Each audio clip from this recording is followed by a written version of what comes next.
So thank you all. My name is Valentin Callipel. I'm the head of mission of the Cyberjustice Laboratoire, and I'm also the chief of the sub-project 1 in the ACT project concerning the analysis and study of pre-conflict decision tools for litigants and defendants. And today I'm very glad to be the moderator for this panel dedicated to how AI can strengthen and help to empower parties in the dispute resolution context. This is an opportunity to create a sort of interactive discussion between preeminent scholars on the subject, both on AI and law, but also on access to justice, and to share the contribution of, I would say, the field with two partners that are working on the design and development of AI for both the legal practitioners, but also the self-represented parties. So let me briefly introduce you our panelists today. We have Katherine Norton, who is an assistant professor and director of clinical and international programs from the University of Duquesne. And Katherine focuses our scholarship on access to justice, trials of complex family law cases, and the application of effective advocacy and attorney obligations in clinical legal education. We have also today Emma Elliot, former student from the Faculty of Law of the University of Montreal, member of the Quebec Bar since 2008. She is currently the head of operation of the Lexum organization, and she will give you more information concerning this very interesting company. And she completed an executive MBA with a double diploma from the ESG UQAM University in Montreal and the University Paris Dauphine in France. We also have today Mark Likhten, who is a strategy and legal innovation lead at the Cyberjustice Laboratoire. He has been working for several companies in the field of IT law, and is now driving several AI projects for the lab, and in particular is collaborating on the JusticeBot project. And finally, Kevin Ashley, who is professor at the University of Pittsburgh School of Law, but also in the intelligence system program. And most of you know Kevin particularly well, and I will let now the different panelists just present quickly themselves, and also I think it will be interesting to have a very short idea on the background that they have in the connection that they have with the topic of this panel. So I will let Kevin start with a very brief introduction, and then we will have a discussion. Thank you, Valentin. It's been my privilege to work with the ACT project in one of the subgroups. I never did get the numbering quite straight with the subgroups, but focusing on this task. Valentin mentioned the Intelligent Systems program, where I have graduate students. One of those graduate students, Hui Shu, has been working on the project with me, and it was the funding from the ACT project that enabled us to get off the ground with respect to our focus on summarization of legal cases for both practitioners, but also for the lay public. And we were able to get some initial data and results with the ACT funding, and then parlayed that into an NSF grant in the Fairness in AI line. And I'll be reporting on some results shortly. Thank you. Emma, would you like to introduce yourself? So my name is Emma. I've been working at Lexum for the past 11 years. Lexum began as a research lab at the University of Montreal. It was a founder of the Free Access to Law movement. It was probably the first organization to publish Canadian legal information online. And since then, it's become a privately owned company and purchased by Canley in 2018. We've been working on AI projects, on AI applications that I'll discuss a little bit later, I would say for the past 5 or 6 years. And that's my link with access to law and AI. Excellent.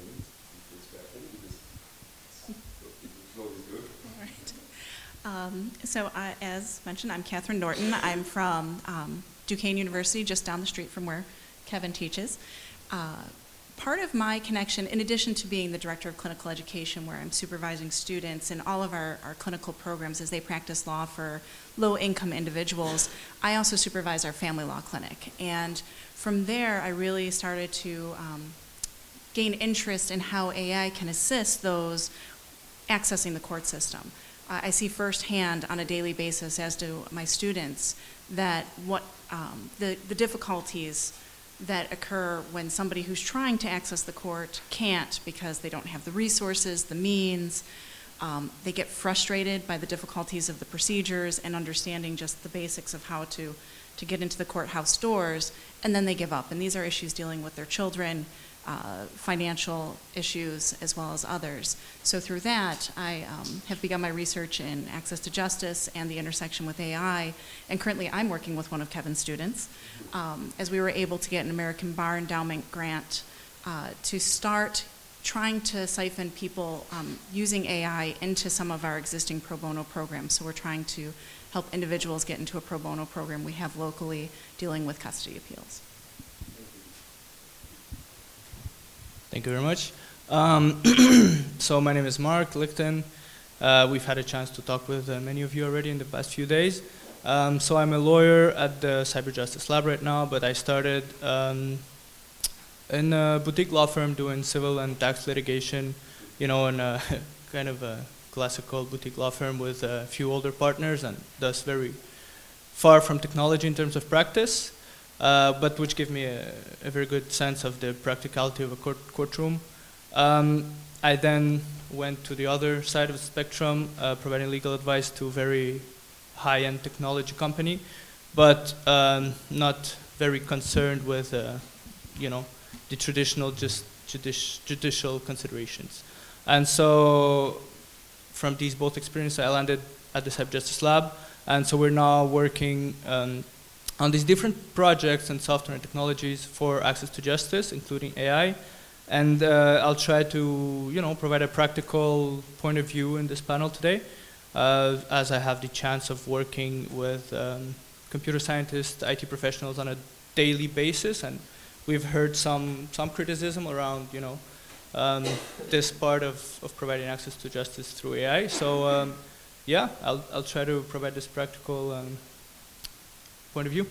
Thank you very much, Mark. So to kick off this panel, I would like to invite Kevin to make a quick presentation and to come back on your book, the Artificial Intelligence and Legal Analytics, New Tools for the Law Practice in the Digital Age. And in particular, if you can, for the audience, just try to present a certain photography of the landscape of AI and how it affects the legal practice of lawyers. Very good.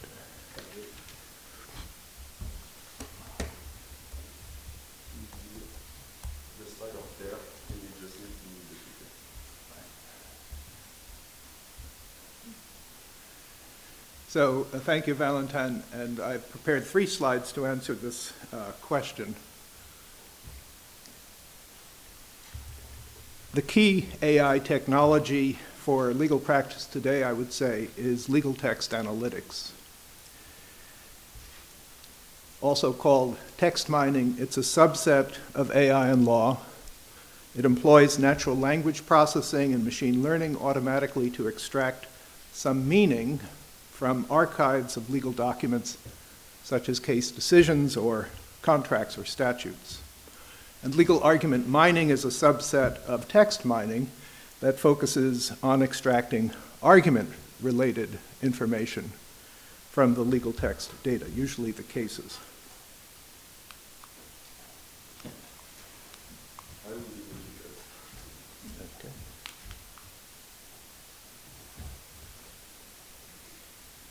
Good, thank you.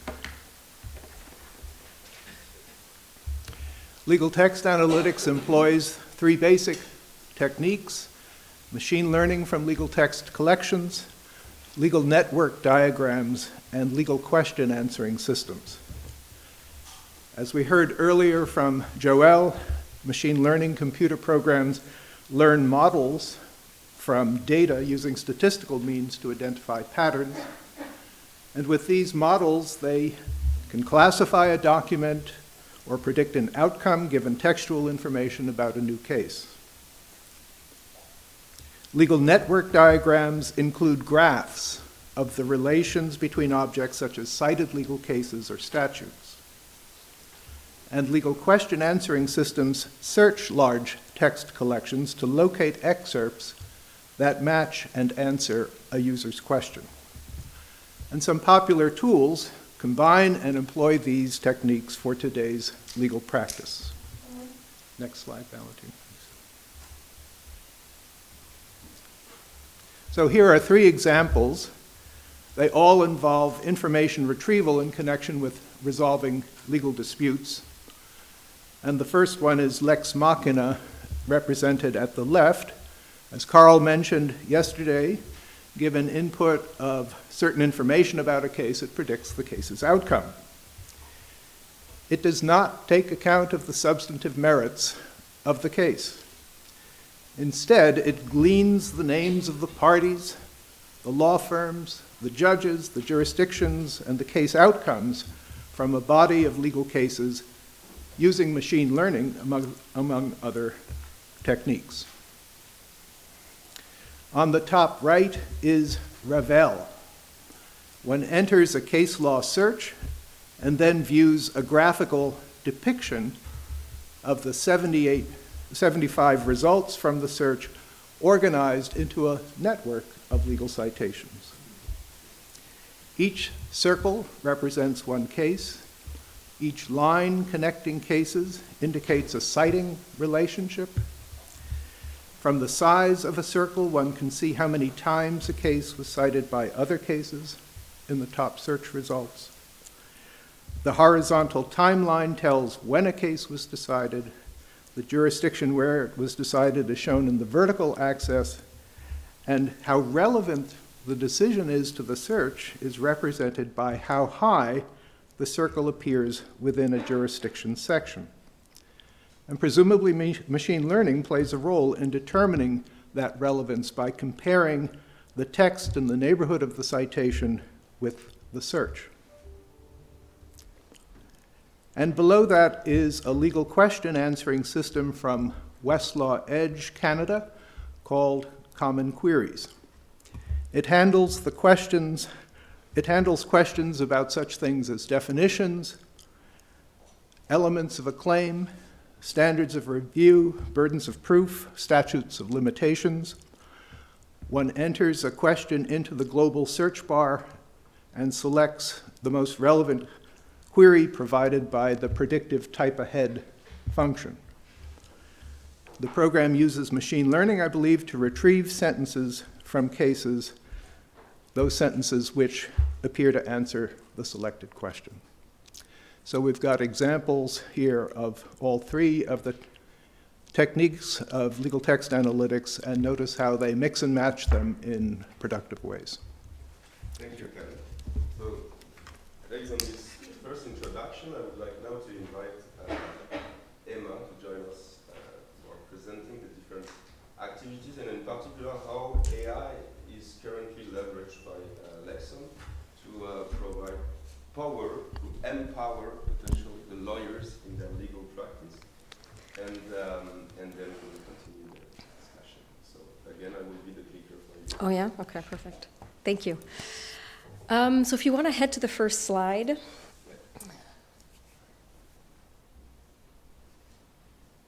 So to begin my presentation, I wanted to, though Lexum is most well known for CANLI, I would say that the other half of our business, in the other half of our business, we serve courts, tribunals, a variety of different bar associations, anybody who is a producer of legal information in particular or other types of information. So we provide a variety of software offerings to help users search and navigate through this information, making it more accessible generally to lawyers and self-litigants in particular.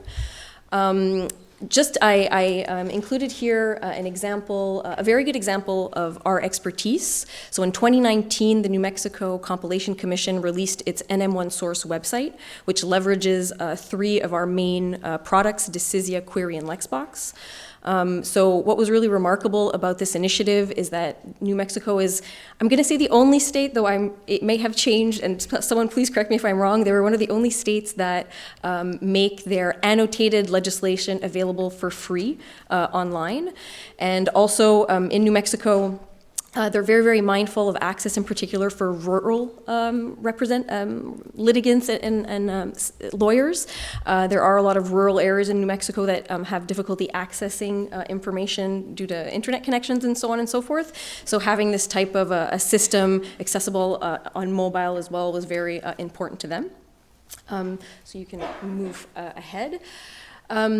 At Lexum, we have a lab that is specialized in research and development.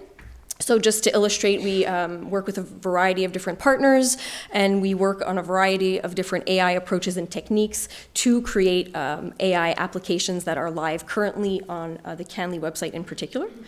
So you can move ahead. So the next few slides, I just wanted to bring to everyone's attention a few of the ways in which either you can access these systems currently online, or they're initiatives that will be released shortly or in the coming year or years. So we also are working on a citation network. So this is it's based on a semantic knowledge graph type technology, and it learns from CANLI's citator. So currently, CANLI has a lot of information stored about, how decisions are linked together through citation, and the citation network leverages those links to be able to return better results when we're dealing with broad conceptual queries.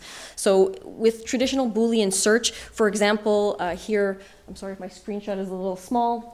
If someone were to search for something like fair dealing research, the system is going to look within the database for documents that contain those terms, whereas highly authoritative documents may not reference them necessarily, so it may be a concept, and this is particularly interesting for self-represented litigants who may not be legal experts or not know links between concepts.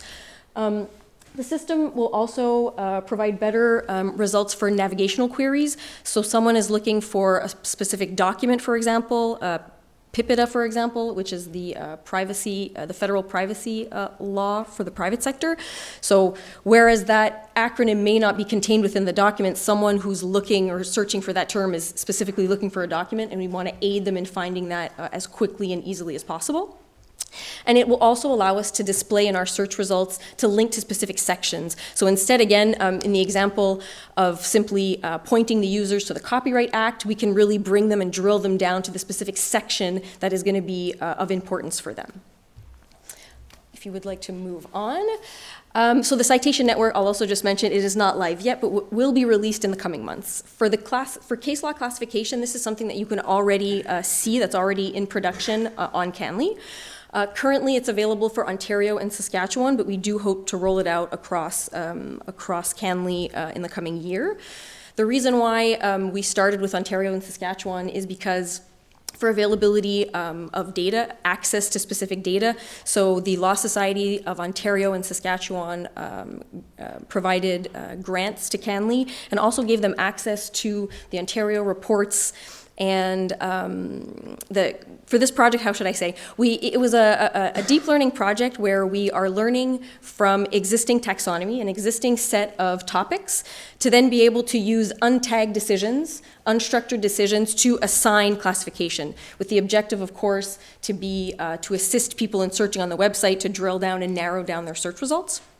And for this learning, we needed pre-existing corpuses that had been manually tagged by humans with this taxonomy. So that's what we were learning from with them. A next example, a project that we refer to as LexKey. So again, this is a project that will be released in the coming months. In this case, we are aiming to automatically generate keywords. So for this project, we've partnered with different sources. For example, the Case Law Access Project at Harvard, Arkansas courts. We're working on getting decisions from Australia. Here we're learning from a corpus of decisions that contain headnotes. So again, I would say access to this data is somewhat limited for copyright issues just because most case law hasn't been reported, doesn't have that added value content included in it. So this project will initially be rolled out in English due to lack of French data at this time, so we're definitely working on getting access to that as well. But as Professor Pinault was mentioning, I think access to data is definitely a challenge. Yeah, and currently, yes, what I've highlighted, is just to say that there's currently keywords generated on Canly, but they're generated using a statistical method. So hopefully with our more intelligent method, we'll have better results, or we will have better results. Finally, two other projects that we're working on, something we call language model as a service. So we will be making available on a site called Hugging Face the first open source language model trained on Canadian case law. So this will allow other researchers to take this data model and to train it for specific tasks. For example, they could use it to translate decisions or other initiatives of that nature. And lastly, we'll be working on a project that we refer to as Learning to Rank, with the objective of improving search results based on search analytics, query features, and document features as well. The last thing I would mention is, for possible applications, we have lots of ideas. I think there's a lot of potential. One of them will be the continuation of LexKey. So we're starting with the generation of keywords. We hope to be able to move to key phrases, eventually to summaries of decisions. There's been a lot of improvement with NLP technology, so natural language processing, which allows us to process much larger decisions. One of the challenges we encounter is models are often not used to being fed Supreme Court candidate decisions that can be 100 pages or so. So we're definitely, at this time, we're with keywords, but I think as technology improves, computational capacity becomes less expensive, we will be able to expand that capacity. Another example would be accessibility. A lot of government entities and private industry as well are very concerned with the accessibility of websites.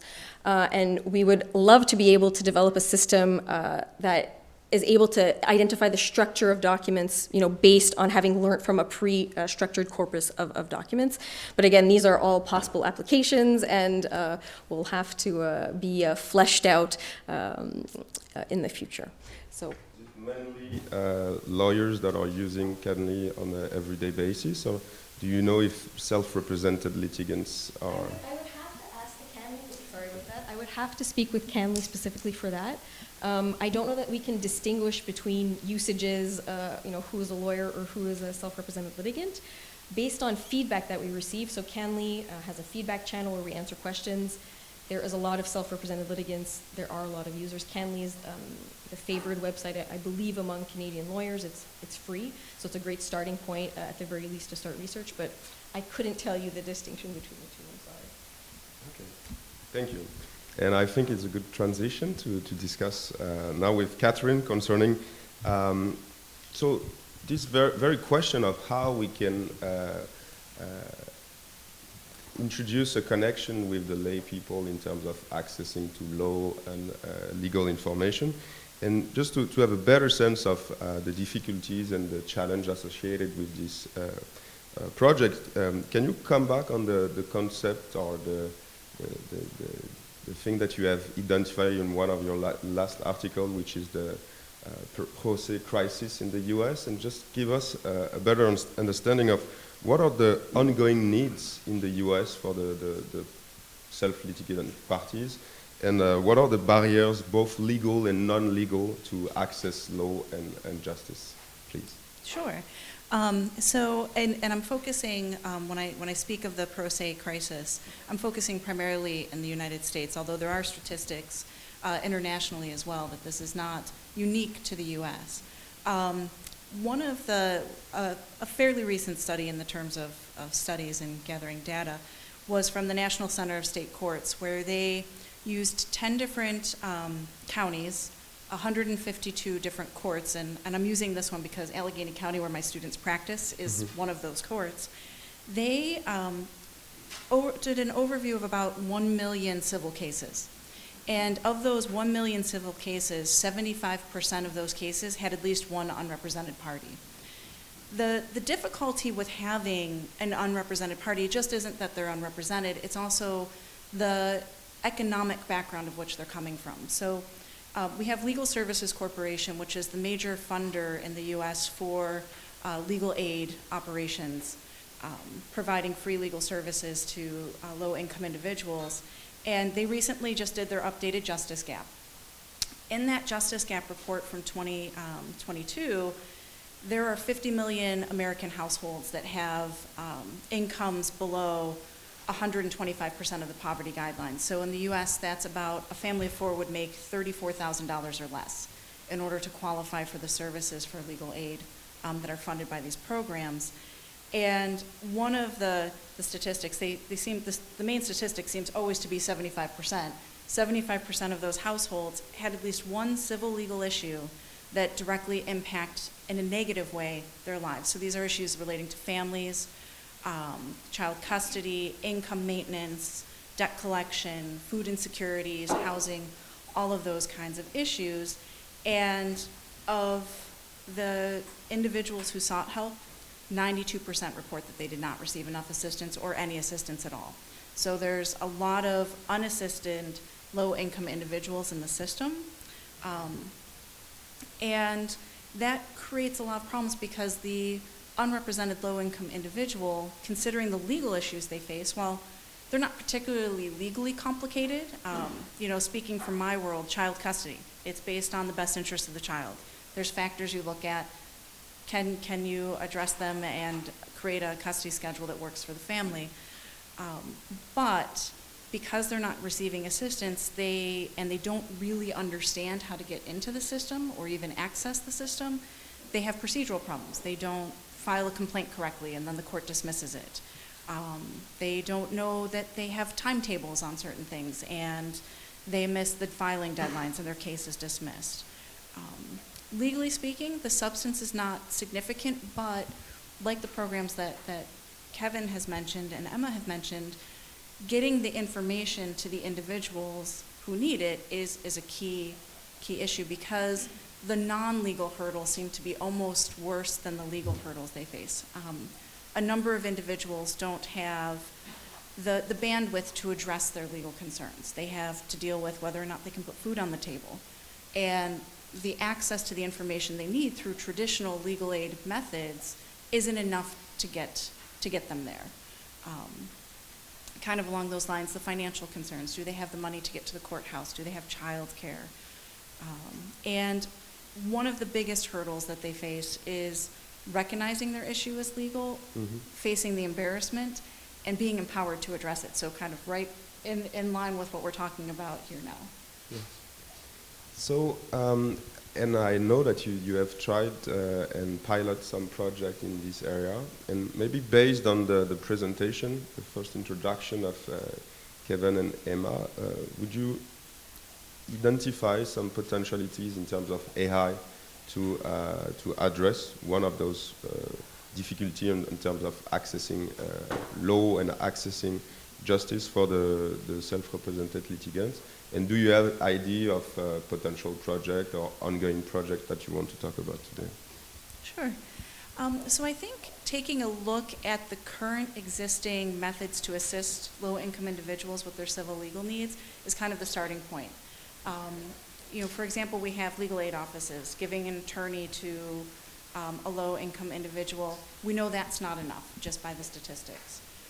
There's also limited legal services, which is what my clinical program, that's what we provide. We assist with a little bit of advice and a little bit of document presentation to help people get over those procedural hurdles as well as some of the substantive legal hurdles. And then there's also self-help materials out there. What you find in libraries, the self-help books, just the basic information of what the process is. And taking from kind of what we know works there and what doesn't work, we know limited legal services are probably the most accessible and effective, and we know self-help materials are difficult to use, but they're also the most utilized by low-income litigants.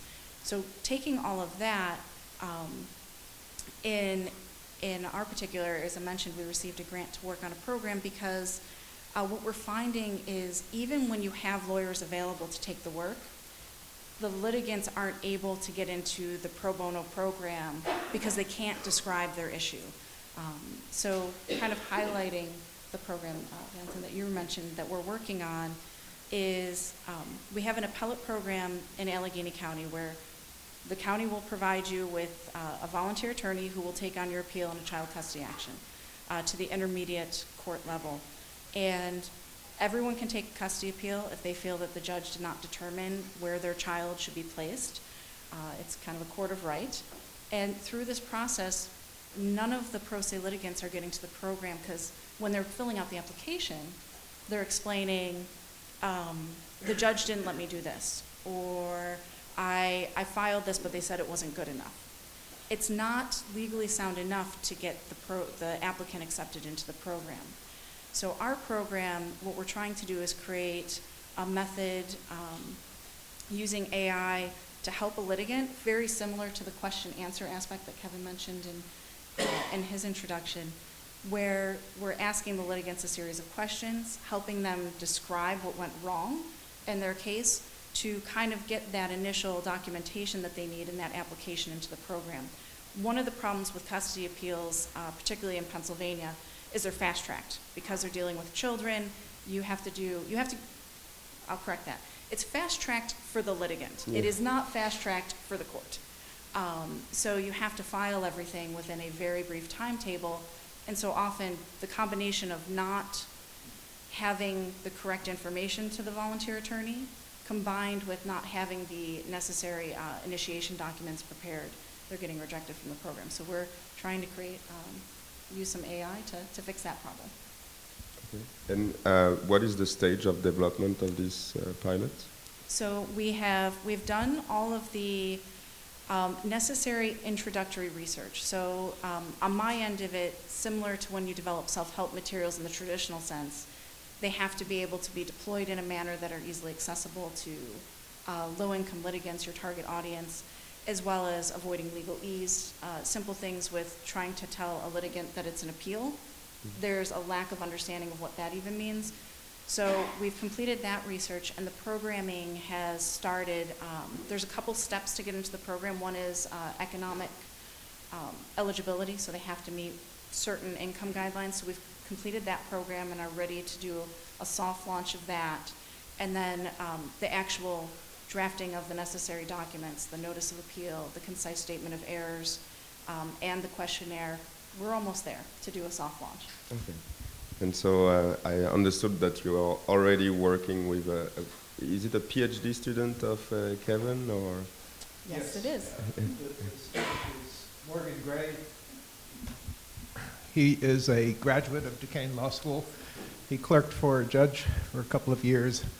While he was there, he met my colleague, Wes Oliver, who is a very inspiring and enthusiastic individual, and between the two of them, they've learned to program in Python, and they brought a project with them that involves applying legal text analytics to auto-stop cases, drug interdiction auto-stop cases, which are a plague in the US. The police stop an automobile that has a broken taillight, and then their interest seems to be in identifying drugs in the car. But they have to have justification for doing that. They have to have a reasonable suspicion. And so it raises a constitutional search issue.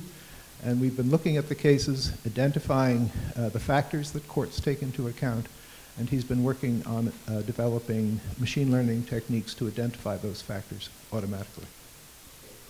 So we will follow with great interest this project, and hopefully maybe you will be able to join us again to present the result once you have piloted. So maybe we can now give another illustration of a very promising research on the field of access to justice for lay people, and illustrating one of the last research project of Kevin. So my three earlier examples of tools with that use legal text analytics in practice are all, of course, expensive subscription services that are unlikely to be available to the lay public. At the University of Pittsburgh, we aim to try to close that gap in access to such AI-based legal tools between law firms and corporations on the one hand, and the general public and legal clinics on the other. In particular, we apply NLP and machine learning to the texts of legal cases in order to improve information retrieval for users. Next slide, please. As I have said at previous meetings of the ACT project, we believe that succinct summaries of legal cases should include key information about the issues, conclusions, and reasons that a judge identifies in the case. We refer to these as IRC triples, or IRCs for short, and we hypothesize that these IRC triples could help to clarify a decision and make it more accessible and transparent to users. This could aid lay users of legal information retrieval tools and legal clinic service providers in deciding if a case is likely to address their problems. That is to say, is it worth reading the full text of the case? We have access under license to a corpus of expert-prepared case summaries from the Canadian Legal Information Institute. And as I mentioned before, my student Hui Shu has employed supervised machine learning with summaries and cases from CanLII that have been annotated in terms of IRCs by our Pitt Law students. Recently, she has improved performance in automatically identifying IRC sentences in the full texts of CanLII cases. She used BIO tagging, in which the words in a sentence are tagged by whether they begin or are inside an IRC sentence. For example, in the picture you see before you, a B hyphen prefix, such as B-con, indicates the word begins a conclusion. An I prefix indicates that the word is inside here a conclusion. And similar prefixes deal with the issues and reasons, and an O indicates that the word lies outside an IRC sentence. So it's been annotated by law students. The sentences have been annotated by law students, and then the system determines whether the word, the token, is at the beginning or inside. Hui used Longformer, a transformer language model that accommodates longer documents, longer strings of text than either BERT or LegalBERT can, and the circled F1 scores at the right are the highest scores that she has achieved to date in identifying the IRCs automatically, and that is a rather nice increase over our past performance. Incidentally, Emma, the Canadian language model that you mentioned, I know exactly what to do with it. It would be perfect for the work that we're dealing with. Of course, we'll have that issue about long form or dealing with the long strings versus shorter strings.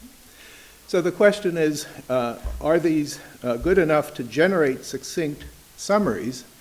And we believe that they are. Next slide, please, Valentin. I'm working with Diane Lippman in the NSF grant. She's a noted NLP researcher. Her student, Salim El Arabi, has used a simple technique to integrate the predicted argument IRC argument roles of sentences into abstractive summaries. He assigns boundary tokens to label sentences in the training set of summaries according to their argument roles as shown in the sample sentence at the top, where the beginning of a conclusion and the end of a conclusion are indicated. His machine learning system generated abstractive summaries of cases in a test set, and he evaluated the summaries by comparing them to summaries that do not employ the argument role information in the training set. He measured them intrinsically in terms of 3 rouge metrics that are commonly employed in evaluating summaries. And here we see the results for comparing summaries generated in 2 ways. The perfect labeling of IRC sentence roles, in blue there, are summaries that were generated with manually labeled sentences in the training set. And the predicted labeling of IRC sentence roles in green were generated with sentences in the training set labeled automatically by argument roles using the output of Hui-Hui's work. And as you see, there's very little difference, which is a good thing. Next slide, please, Valentin. And here are samples of 2 kinds of abstractive summaries that Salim has generated automatically. In the middle is an abstractive summary prepared automatically from the full text of the case, but without inserting the IRC information in the training set. On the right is an abstractive summary prepared automatically from the full text of the case with inserting the IRC information in the training set. And for comparison, on the left is a reference summary prepared by a human for Can Li. Now, you don't need to read these summaries, but you can compare their lengths. You may recall that Can Li's former director, Xavier Beauchamp-Tremblay, set out the goal of summarizing the legal cases in 3 sentences to aid users in deciding whether to read the full text. Well, the automatically generated summary on the right has 4 sentences, but they appear to be the right sentences for succinctly summarizing the decision, and the example suggests that we are approaching the goal of a short but informative summary of cases. Now, we're looking closely at the summaries that are generated from the point of view of lay users and asking, well, what do they lack that could help a lay user? And we have, and Hui-Hui is working on some methods to try to provide a little additional information that might be helpful for the lay users. Thank you very much, Kevin. It's really promising and very interesting, and this is why I'd like to maybe have some words with Mark and also Katherine on the potentialities of this kind of research, but also give you, Mark, the opportunity to maybe give us a sense of what it takes in terms of energy and adventureness when you are conducting this project with the Quebec Housing Administrative Tribunal, and what are the potential challenges or the challenges that you have faced with the passage from the lab to the field when it comes to AI access to justice? Okay, thank you. So, so there's 2 things, and I would like first to comment on well, Kevin's awesome presentation and Katherine's comments on the potential, opportunities to empower, well, subject of our presentation, empower litigants through the use of AI tools. So, you've seen all the JustBot project, which I've been involved a lot in the first presentation, the first day. And part of it, what we do is, well, it's a little combination of what we've seen. So it's answering structured questions, pathways, giving summaries, short summaries to lay people as well. And so I think that is, of course, one way of harnessing, using artificial intelligence to help lay people. So by looking for information, and there are advantages that are more than just using AI. So basically, there are some cases where people would like to have legal information without necessarily going to see a lawyer, or with the freedom to do it in an anonymous way in the comfort of their home. And I think that's not negligible.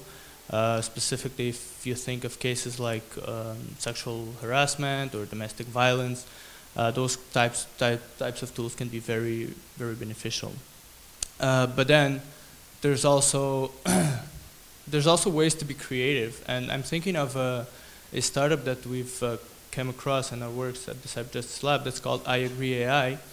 And basically what they do is they created an algorithm that allows you to, allows lay people to be flagged essential elements in a terms and conditions document. So when you navigate the website, of course nobody reads those, and what their software helps lay people to do is at least, realize that there's some aspects that could have an impact, and then get perhaps them to think about them, empower them on making the decision either to accept these terms and conditions or not.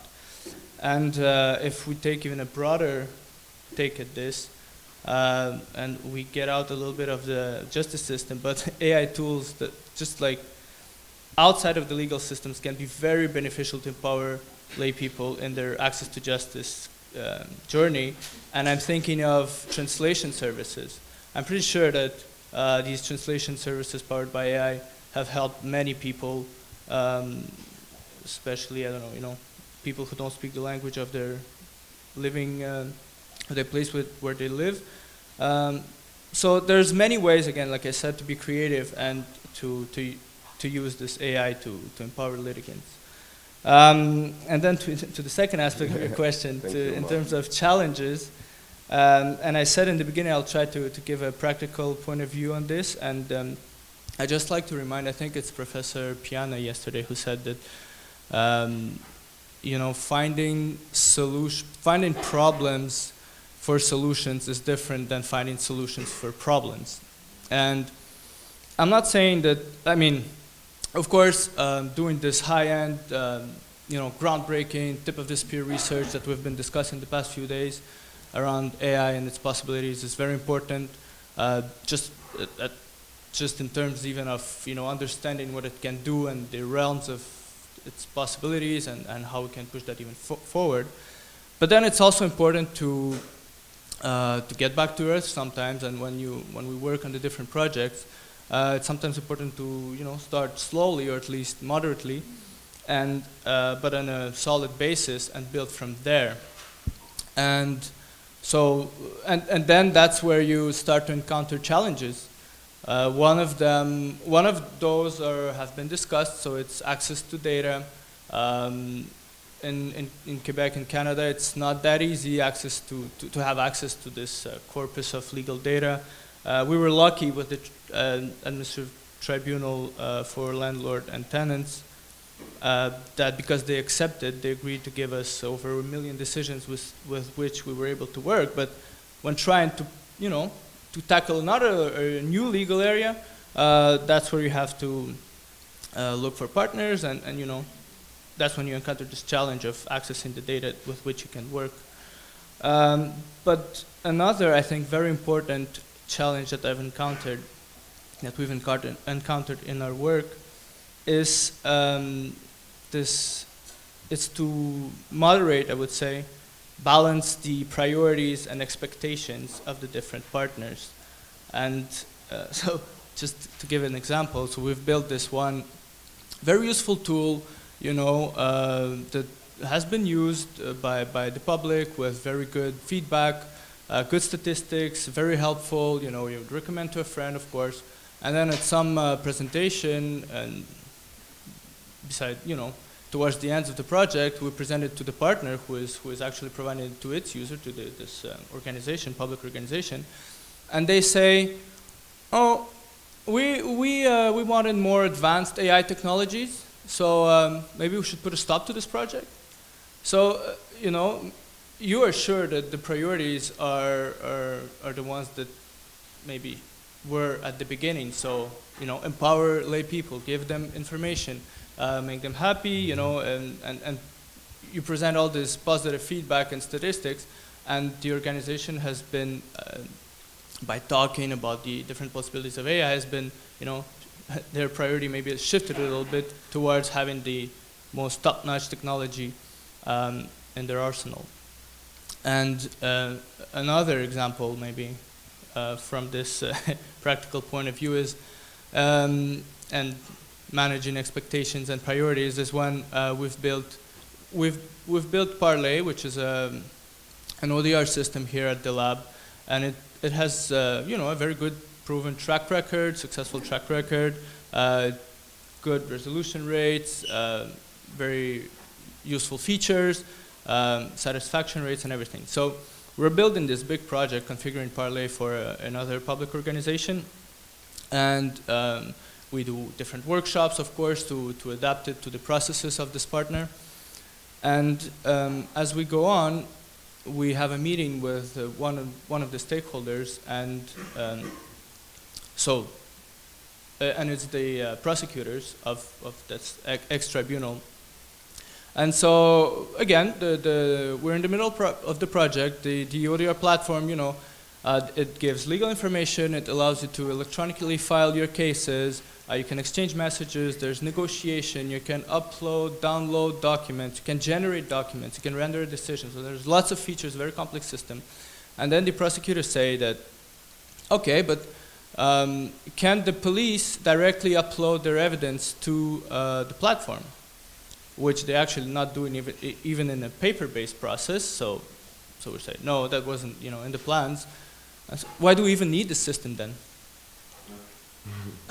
You know, as if everything that it does else is kind of non-existent. So I think this, to end my intervention on this, the cross-disciplinary collaboration that we've been discussing here, and the cross-stakeholder collaboration is very important. As it allows, it allows us to manage maybe these different projects in a more successful pattern. Thank you for this contribution. It's really interesting, and I think we can put that into perspective with this idea that usually, at least we imagine that institution, organization can have some, you know, some constraint or are not so keen to adopt those types of new technology. So I wanted maybe to ask you, Emma, who has deep experience on designing, developing, and collaborating with institutional organization in terms of using technology. Do you foresee any fears when it comes to AI, or do you have the same experience as Mark, that they want absolutely AI, which does not seem to be exactly the case? I think our experience has been quite similar. I think I'm going to mention some of the same points. I think that, like, let's say with regards to social acceptability, there's a large desire to have AI in their systems. Budgets are being allocated. People want to be able to, you know, construct and scope out a project that uses AI. However, as Mark was mentioning, I think expectations need to be managed. People think that if it's AI, it can solve every problem. It's going to be, you know, the idea that it will replace a human in the process, we're still not at that place. So it's definitely making people or our stakeholders or our clients aware that, you know, a system that we design will provide data that a human can validate. It will possibly, you know, expand the scope of what can be done, knowing that there will be exceptions that will need to be overridden in the system. So we need to have mechanisms where we can correct something that has been automatically generated by the system. And hopefully the systems we design will then learn from the human input. So what I'm explaining here is definitely a process between the system and the users of the system. It's a collaboration. It's not an out-of-the-box solution for every issue. So I would say that, yes, there's a lot of appetite, but I don't think the solutions currently or the technology currently does what people would hope it does. With regards to institutional readiness, I would say these types of projects, well, in our experience, again, as I mentioned, you know, Lexum has I would say our bread and butter technologies that we've been using for years. You know, we can scope out a project, set a very fixed price, and we know what to expect, whereas with AI, there's more risk in a project. A client may have to pay for a proof of concept. We'll have a great idea, but then do you have the available data to make that a reality? Can we go get those partnerships? Do we have access to the data? The other thing I would say is when we do get the data, the cleanliness of the data is always below what we would hope or expect. So at times, the cleaning of the data can actually sometimes cost more than the actual computational needs or the actual, AI part of the solution. And that is something that I think as institutions are met with these kind of, I just have the word in French in mind, frein, breaks or things, elements that are slowing them down, I think institutions are becoming more aware of putting processes in place that they're creating the appropriate data to achieve these projects that they would one day like to get to. But yeah, definitely I would say appetite, but it's a work in progress. Thank you. Now I'd like maybe to hear you, Katherine, on based on, because at the end we are talking about providing information to lay people when we are talking about self-represented litigants. So we have experienced in the past some difficulties and challenges, and I'm tackling here the question of self-help tools, raw materials that we were already using in the past. And so if you can first come back on that, what was the difficulties and the challenge associated in terms of how we can put those information accessible for the public, and then try to understand who shall provide this type of information. So is it the role of institution to provide this type of information to the public, or do you foresee a collaboration between the bars or any private potential entity to play a key role in this area of providing access to information for the public? Yeah, I will give it a try. There's a lot there. Sorry for that. That's okay.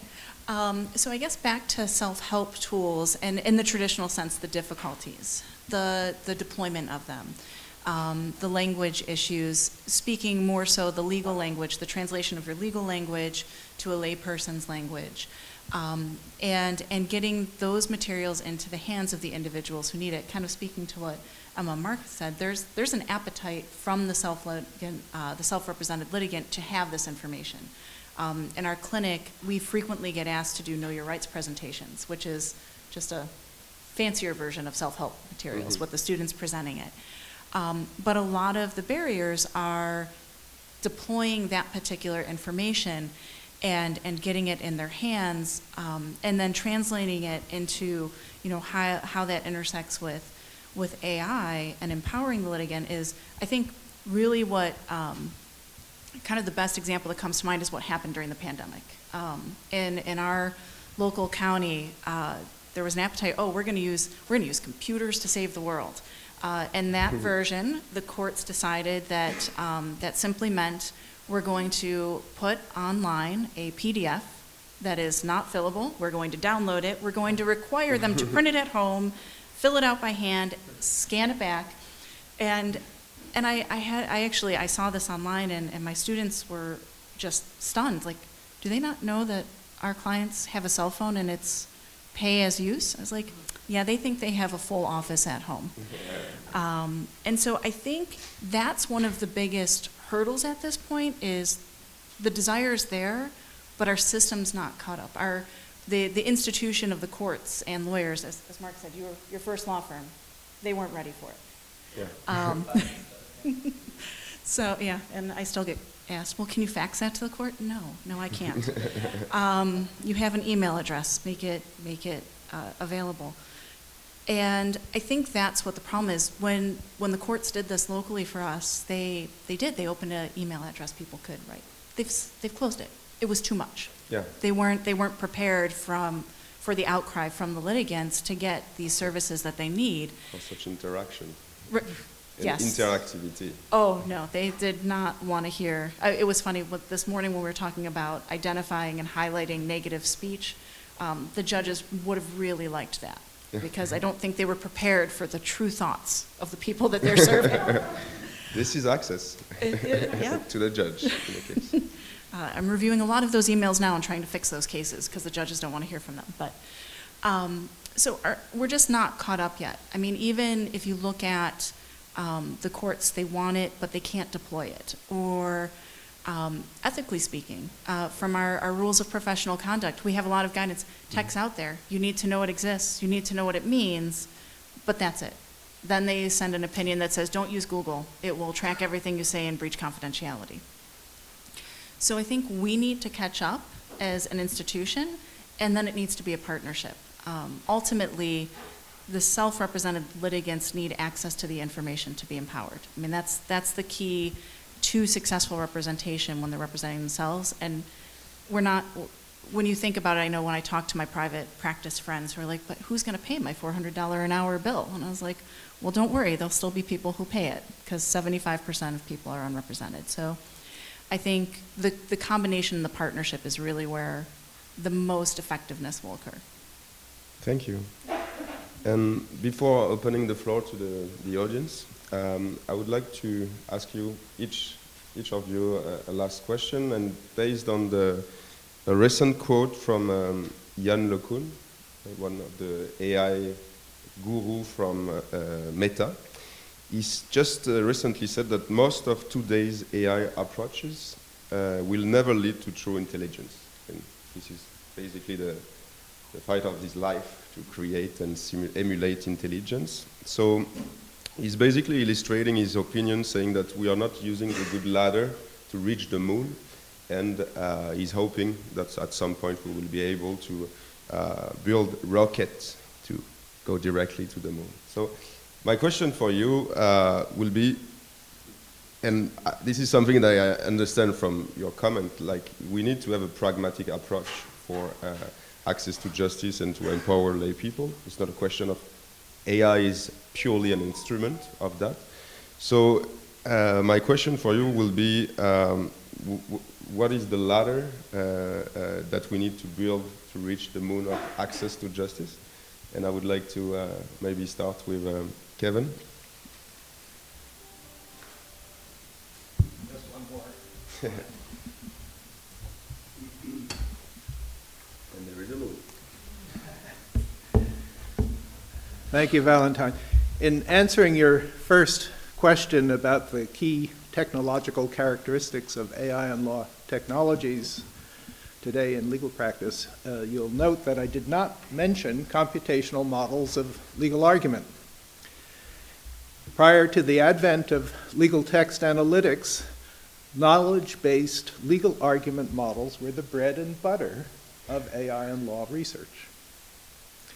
These employ argument schemes to represent patterns of legal argumentation. The schemes are templates or blueprints for typical kinds of legal arguments. The schemes include deductive argument with legal rules, case-based argument with factors and values, counter-arguments, such as distinguishing and citing counterexamples. Now, the reason these models are not playing an important role in today's legal practice is fairly simple. They suffer from the AI knowledge representation bottleneck. Someone has to read the cases and manually fill in the knowledge representations like factors, stereotypical fact patterns that strengthen or weaken a claim. What if we could link these models of legal argument with text analytic methods that automatically identify factors in case texts, circumventing the need for manual representation? This would address Hannes's question and Joelle's response concerning how to connect machine learning and more traditional knowledge-based approaches. Carl Branting's work in scale is one step in a ladder leading up to that lunar destination. Why would this be especially important? Because those text analytic methods for predicting outcomes of cases cannot explain their predictions in legal terms. They simply do not have the legal knowledge to do so. Prediction with text analytics and argument models could explain the predictions. They could even enable users to critique the predictions, to decide whether they believe the predictions or not. Now, fortunately, we won't have to wait long. I'm reliably informed that this challenge will be solved within 6 months right here in Canada. Michelle, I'm sorry. I couldn't resist. So Valentin, instead of a moonshot, I guess it's more like a rim shot to a hoop in a basketball game. Yeah. Or maybe that's the wrong sports metaphor. The Blue Jays are a baseball team in Toronto, aren't they? Well, it doesn't matter. Either way, I think it will be an important accomplishment that assists legal decision-making and improves access to justice. Thank you, Kevin. So now I'm turning to Emma. So, which, based on your work field, and please just feel confident to just present your practice. So, what is in your practice? What ladder shall we build to enhance and empower access to justice to the moon? I would say that I have a tendency not to want to try to see too far down the road. I would definitely encourage a sort of pragmatic and iterative approach. I think, because I was gonna say, this doesn't necessarily have to do with AI, but for the decisions that we learn from, I would also say, access to justice comes also through, I think, as Katherine was mentioning, collaborations and partnerships. It's also working with producers of legal information to make sure that the decisions that they're rendering are as understandable as possible, so that we are generating core information or base information that can be learned from that is also more readily understandable. So again, I don't know we'll get to the moon, but I definitely think we can make strides getting towards things that are basically more understandable, and then that can be expanded into larger solutions as we mark our way down the road. What is the ladder? So I think it's a ladder, and then we can jump. Because I do think the key first step, and again, it's similar to what Emma said, it's not necessarily an AI focus, but as we heard this morning, ownership by individuals who are in the institutions, having a basic understanding of what goes into the AI tools that we're using for access to justice is a first step. The courts need to not tell us to scan and fax stuff in anymore. And getting over those kind of first few rungs on the ladder, then I think jumping into some of the things that Joelle was talking about this morning, the chat box. Those are fantastic. It allows from the privacy of someone's home to ask a question anonymously, get some information back and decide. And particularly in the areas that we see the largest need, like domestic violence, the highest area of lethality is when someone leaves. So if there's an ability to ask those questions confidentially. One of the things I teach all of my students is when they leave a message, they can't say they're from the Duquesne Family Law Clinic because they don't know who's going to hear that. And so finding mechanisms to get the information in the hands once we teach the people in the institution first. Thank you. Yes, thanks. So I think the latter metaphor is a very good one because I think it's a step-by-step process to get into that point of, access to justice, which is a very broad objective, but regardless. So access to justice, I think, has many facets. So if the first step is to provide legal information to help empower lay people in their solving of legal problems, I think it's a good first step, and it has to be done well. And then you can, keep climbing this ladder. You can guide them towards, filling out documents, towards pertinent resources. You can provide ODR. You can, suggest settlements using AI. But I think that are all important steps into this ladder. And at every single step, you will encounter challenges that will be different. And we've seen it through the discussions in the past 2 days. Providing legal information is one thing. Document generation is another. Legal advice is a third one. So, and there's things that at every step, I think there are decisions that will have to be made. And Professor Piana made a very good point on this, I think, yesterday, that it's all part of our work here collectively to to take the time to take every step and build it solidly so that we don't fall off that ladder.